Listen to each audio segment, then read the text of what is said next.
பகலில் மேள ஓசை, மறைந்து கிடக்கும் புதையல், இப்படிப்பட்ட மர்மங்கள் உள்ள இடம் தியாகத்துருக்கம் கோட்டை. ஹைதர் அலியும் அவருடைய புதல்வர் திப்பு சுல்தானும் கோட்டையை ஆண்டுள்ளனர். விழுப்புரத்திலிருந்து கள்ளக்குறிச்சி செல்லும் சாலையில் உள்ளது தியாகத்துருக்கம். பெரிய வரலாற்று பின்னணியை கொண்ட கோட்டை. ஆனால் சாலையோ ஆளரவமற்று கிடக்கிறது. நாங்க மலை அடிவாரத்துக்கு வந்திருக்கோம். இது ஒரு புதிய சேனல், ஒரு புதிய யூடியூப் சேனல் ஓபன் பண்ணியிருக்கோம். பேர் பாத்தீங்கன்னா துர்கம் 360. கீழே இருக்க சப்ஸ்கிரைப் பட்டனையும் பக்கத்தில் இருக்க பெல் பட்டனையும் ப்ரெஸ் பண்ணுங்க. இந்த மலையை பற்றி நிறைய தெரிஞ்சுக்க வேண்டியது இருக்கு. நிறைய மர்மங்கள் அப்புறம் நிறைய புதையல்கள் எல்லாம் இருக்குன்னு சொல்றாங்க. இதெல்லாம் இன்னும் இருக்கா இல்லையான்னு தெரிஞ்சுக்கலாம். வாங்க முன்னாடி போவோம். 500 ஆண்டுகள் பழமையானதும் வரலாற்று சிறப்பு மிக்கதுமான இந்த கோட்டைக்காக பல போர்கள் நிகழ்ந்தது உண்டு.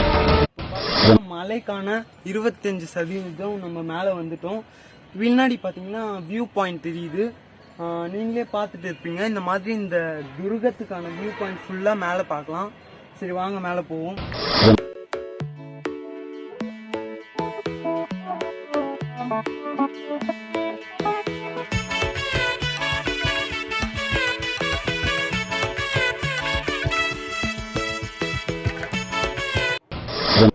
இப்போ பாத்தீங்கன்னா 1200 மீட்டர் வரைக்கும் நம்ம மேல ஏறி இருக்கோம். இடிஞ்ச சுவர்கள் இங்க நிக்குது. இந்த தூண் எல்லாம் வர என்ட்ரன்ஸ்ன்னு சொல்லி மக்கள் நம்பிட்டு இருக்காங்க. ஸோ மேல போய் இன்னும் என்னென்ன அதிசயங்கள் மர்மங்கள் எல்லாம் இருக்கு. வாரத்துல பாத்தீங்கன்னா ஒரு படியுமா அளவுக்கு இருக்கு. ஏறது கொஞ்சம் கஷ்டமா தான் இருக்கு. ஆனாலும் ஏறி தான் ஆகணும். இப்போ பாத்தீங்கன்னா நம்ம மலை அடிவாரத்துடைய மேல் பகுதிக்கு வந்திருக்கோம்.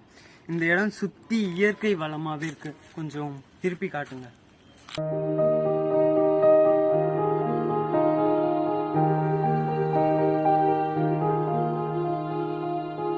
இந்த இடத்து பாத்தீங்கன்னா ரொம்ப ஒரு இயற்கையாலே செஞ்ச மாதிரி இருக்கு. அந்த மரம் பாத்தீங்கன்னா என்னது பழங்காலத்து மரம் மாதிரி இருக்கு. அந்த ராஜாக்கள் வாழ்ந்த காலத்துல இருந்து இந்த மரம்னு நினைக்கிறேன். இந்த பாதை தான் இப்போ அந்த ராஜா ராணி வாழ்ந்த அந்த குளம். நம்ம இப்போ மலையோட மேல் அடிவாரத்துக்கு வந்துட்டோம். அதாவது மேல வந்துட்டோம். பாத்தீங்கன்னா எவ்வளவு நல்லா இருக்கு பாருங்களேன். 16ஆம் நூற்றாண்டில் கட்டப்பட்ட இந்த கோட்டையை முதலில் பிரெஞ்சுக்காரர்கள் வசப்படுத்தினார்கள். அவர்களிடமிருந்து 1760இல் கோட்டையை கைப்பற்றினார் ஹைதர் அலி. பின்னர் அவரிடமிருந்து 1789இல் ஆங்கிலேயர்கள் வசம் கோட்டை மாறியது. ஆனால் அடுத்த ஆண்டே கோட்டையை கைப்பற்றினார் திப்பு சுல்தான். அவரிடம் 4 ஆண்டுகள் இருந்த கோட்டையை பெரும் போராட்டத்திற்கு பின்னர் 1795இல் ஆங்கிலேயர்கள் வசப்படுத்தினர். இந்த போரில் மட்டும் 1000 பேருக்கு மேல் பலியாயினர். இரத்த வெள்ளத்தில் மிதந்த தியாகத்துருக்கம் கோட்டையின் வரலாறு சுதந்திர போராட்டத்தின் ஒரு அங்கம். ஒரு அறை இருக்கு. இந்த அறை எந்த மாதிரியான அறைன்னு சரியா தெரியல. எதுக்காக கட்டினாங்கன்னு தெரியல. மேல் பக்கம் பாத்தீங்கன்னா ஃபுல்லா கல், என்னது பெரிய கல்லால கட்டப்பட்டது. கீழ் பக்கம் பாத்தீங்கன்னா மலையை ஒடிச்சு கட்டியிருக்காங்க. பாத்தீங்கன்னா பாதி இடிஞ்ச ஒரு கட்டிடம் ஒண்ணு இருக்கு. ஒரு அறைன்னு சொல்லலாம். அங்க பாதி இடிஞ்சிருக்கு, அங்க பாதி இடிஞ்சிருக்கு.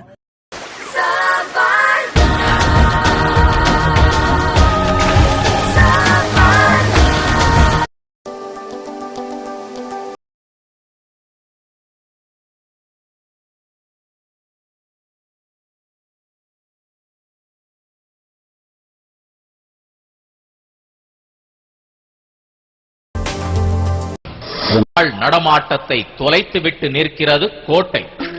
பல நூறு ஆண்டுகளாக எட்டி பார்க்க யாரும் இல்லை. நாமும் பகலெல்லாம் அலைந்தோம், திரிந்தோம். மாலை மயங்கி திரும்பும் வரை எந்த ஆவியும் நம்முன் வரவே இல்லை. மேளதாள ஓசையும் கேட்கவில்லை. பாழடைந்து பழைய புகழ் இழந்த கோட்டையின் பரிதாபம் மட்டுமே கண்ணுக்குள் கடைசி வரை நீங்காமல் நிற்கிறது.